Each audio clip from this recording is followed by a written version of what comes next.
Hi, I'm Rocco Steno, and we'll be talking about and making a fine dessert.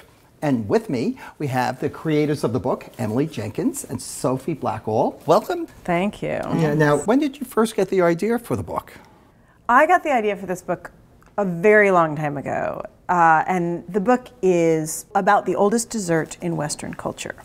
A fruit fool, which is basically fruit and sugar and whipped cream, has been made for over 300 years. So I had the idea to show a parent and child making a dessert together and eating it in 4 different centuries. So, Sophie, we have some of your illustrations here.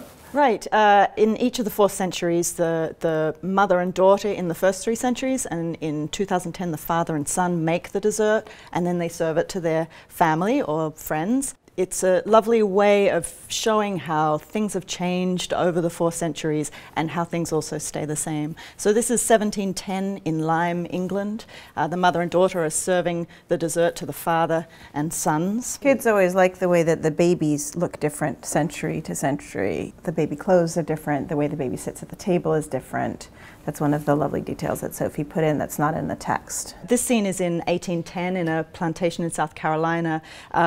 Here, this is a particularly rich part of the story, I feel, because it's the mother and daughter are slaves, and they've spent the day picking blackberries and making the fine dessert, and then they serve the dessert to their masters.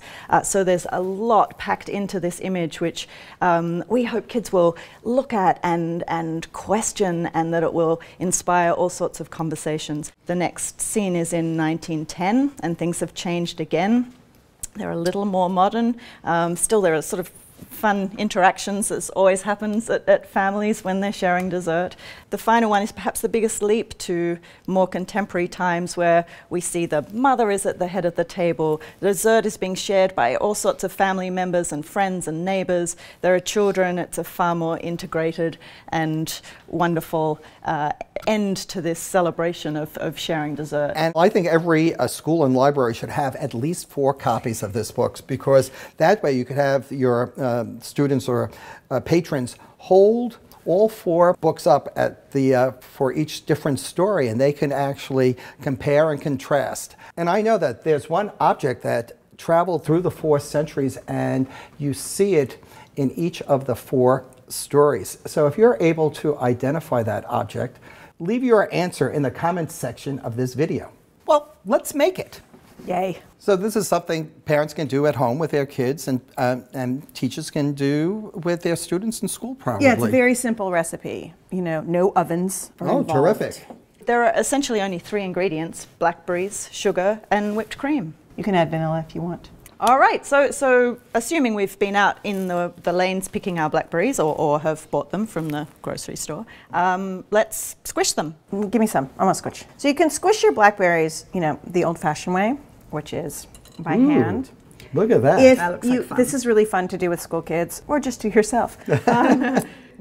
And you can give each kid a couple blackberries to squish in little bowls. With reasonably clean hands. Yeah. Or you can use a fork. And what you want to do is get the seeds out of your blackberries. So you always are going to have to sieve them after the squishing.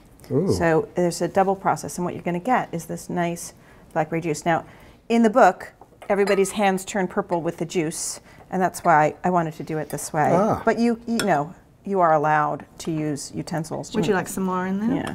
Well, I don't know. I don't know if I can really squish it with this. Yeah, I can juice in it. Well, you know, we're in the 21st century, and I have a better way to do it. I'm going to use the Kidlit blender. I'll be right back. Yeah, you can use a blender or a food processor. Well, I am back with this bowl for you to use. I'm gonna put my blackberry goop in there. Goopy All right, goop. you can have that. Yes. That's for you, Rocco. Okay, great, thank you. And I have a blackberry, but this blackberry doesn't have any juice, but I have some blackberry juice here. Right. Now I guess I pour it Really what you have right now is blackberry puree. And we're going to make it into a juice by taking out all of that roughage and seeds and junk. So we're going to strain it. Here we go. Put that down here, and I pour it in here. Yeah. And you can use a spatula. Again, utensils are okay. It's just more fun to get your hands dirty. Yeah, and I like the way through the story, the spoon was in the early parts, and then spatula came later. Yeah, they get the nice molded rubber spatula. Right, and so that was all part of your research, is finding out when spatulas came, and you did your research one way, and Sophie did her research another way. You've collected things for this book, right? Oh, absolutely. I mean, any excuse, really, to collect things. But the very first thing I did when I read Emily's story was obviously to make the dessert. And I wanted to start at the beginning in 1710, so obviously I had to make a twig whisk, as you do. Exactly, from lilac twigs. So I whisked the cream. In the book, the mother takes 15 minutes to whisk the cream with a twig whisk, and it did take about 15 minutes. I timed it, and my arm did get reasonably tired. And then I made the dessert again and ate it and shared it and kept making the dessert and actually fell madly in love with the dessert because it is delicious. But I also picked blackberries, and I went to England to look at thatched farmhouses in Lyme and picked blackberries in the lanes there, and I had to find out what time of year blackberries were in season so I could decide how to dress the characters. And of course this is all pre-photography. So again, in 1810, I was relying on illustrations and written descriptions. So we have this enormous gloop, right? And I could push it through the sieve a little bit more, but I'm actually not going to. I'm just going to deposit it there. We will have a bunch of blackberry gloop that you do not really, you can find something creative to do with it, but it's not going in your dessert. And do we need to clean your hands or not? I could wash, yeah. Okay. So once your hands are clean, you basically just want to add some sugar. How much sugar? Well, 1/4 cup in this case. You're going to add some sugar to the cream later. Speaking of blackberry goop, Sophie, you've done the things with blackberry. I love blackberry goop. Yes, one of the things that I did with blackberry goop, apart from playing with it and throwing it around, was to paint the end papers of the book. Oh, look at that. These were painted with real blackberry goop, but you can do this at home with your own blackberry goop. It's a lovely colour. Oh, look at that. And you can see it actually, it gets a little darker as it dries. Oh. Well, you could sign that for me later. Give that to you. Hey, so what's next? Whipped cream. Whipped cream. Yes. Okay. This is well, I my guess you'll favorite need part. a bowl. Yes, thank you. And you'll need cream. We sourced our cream from the supermarket, but one of the things that's in the book is the way the families get the cream each time, skimming the cream off the milk that they've gotten from their cow through getting it from the milkman delivering the milk at their door in the early morning and so on. Right. I guess I was surprised in the 1800s they actually had their milk from a dairy. There's a picture of someone bringing a big can of milk, right? Right, yeah. That's right. So my favorite whisk is the Twig Whisk from 1710. Which you made I yourself? feel very, yes, and I would love to demonstrate the Twig Whisk.